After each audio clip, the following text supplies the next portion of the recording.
Hi మవ welcome back. Madagaja Raja ఈ cinema announcement 2012లో వచ్చింది. ఆ తర్వాత 2013లో షూటింగ్ కంప్లీట్ చేసుకుంది. తర్వాత ఈ సినిమా థియేటర్లో రిలీజ్ చేయలేదు.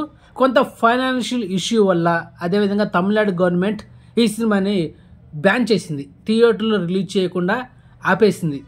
ఆ తర్వాత చాలా లాంగ్ గ్యాప్ తర్వాత, అంటే 12 సంవత్సరాల తర్వాత ఈ సినిమా ఈరోజు జనవరి 12న ఈ సినిమా తమిళ్లో మాత్రమే థియేటర్ రిలీజ్ అయ్యి బ్లాక్ బస్టర్ రెస్పాన్స్ వస్తుంది. అండ్ పబ్లిక్ టాక్ కానీ, యూట్యూబర్స్ కానీ, క్రిటిక్స్ కానీ మంచి పాజిటివ్ టాక్ ఇచ్చారు మామ. మొత్తానికి సంక్రాంతికి ఈ Madagaja Raja cinema block buster అయింది. వింటేజ్ మూవీస్ బ్యాక్ అని చెప్పొచ్చు మామ. అండ్ అదేవిధంగా 90 కిడ్స్కి బాగా అర్థం అవుతుంది. ఎందుకు తెలుసా? సంధానం, అండ్ ఎస్పెషల్లీ సంధానం కామెడీ టైమింగ్ అప్పుడు పీక్స్లో ఉండేది.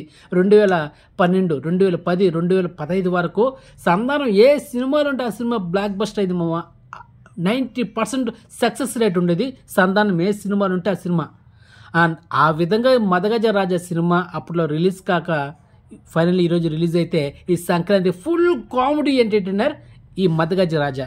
డైరెక్టర్ సుందర్ సి డైరెక్షన్లో hero Vishal, Varalakshmi Sathkumar, Anjali and Tamil comedian actor Santhanam వీళ్ళ కాంబినేషన్ వచ్చిన movie. And vintage movies back అని చెప్పొచ్చు మామ.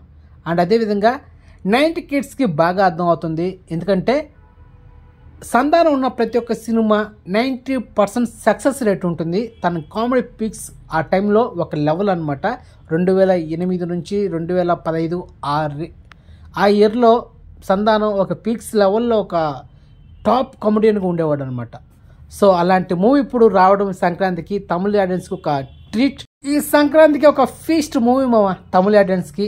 అండ్ హ్యాపీగా థియేటర్కి వచ్చి ఫ్యామిలీతో ఎంజాయ్ చేస్తున్న సినిమా ఈ మదగజ రాజా. ఇలాంటి ఫుల్ ఫెడ్జ్ కామెడీ మూవీస్ తమిళ ఆడియన్స్ చూసి చాలా ఏళ్ళు అవుతుంది మామ. మొత్తానికి అలాంటి మూవీ ఇప్పుడు ఈ సంక్రాంతికి రావడం వల్ల ఫ్యామిలీ ఆడియన్స్ విపరీతంగా చూస్తున్నారు ఈ సినిమాని. సో అందుకే సినిమా బ్లాక్ బస్టర్ అయింది. అండ్ మొత్తానికి పబ్లిక్ రెస్పాన్స్ కానీ, యూట్యూబర్స్ కానీ, క్రిటిక్స్ కానీ మంచి రెస్పాన్స్ ఇచ్చారు. అండ్ ఫైనల్లీ సంక్రాంతికి బ్లాక్ బస్టర్ అయింది. And music director Vijay Antony కూడా మంచి సాంగ్స్ ఇచ్చారు మా సినిమాలో, అది ఒక ప్లస్ పాయింట్ అయింది. అండ్ హీరో విశాల్ ఈ సినిమాలో 6 ప్యాక్ ఒక సాంగ్ కూడా పాడారు మామ. ఆ సాంగ్ ఇప్పుడు వైరల్ అవుతుంది. సో ఫైనల్లీ మదగజ రాజా సంక్రాంతికి బ్లాక్ బస్టర్ అయింది. అది మామ మ్యాటరా. మరి సినిమా ఓటీటీస్ ఎవరు తీసుకున్నారు, మరి ఓటీటీలో ఎప్పుడు వస్తుంది అనేది ఒక స్పెషల్ వీడియో చేస్తా, అంతవరకు వెయిట్ చేయండి. సో మొత్తానికి ఇన్ఫర్మేషన్ మీకు నచ్చితే కనుక వీడియోని లైక్ చేయండి, అండ్ వీడియోని షేర్ చేయండి, అండ్ ఛానల్ సబ్స్క్రైబ్ చేసుకోండి, అండ్ నోటిఫికేషన్ ఆన్ చేసి పెట్టుకోండి. సో నెక్స్ట్ మంచి ఇన్ఫర్మేషన్తో మళ్ళీ మేము ఉంటాం మామ. బాయ్.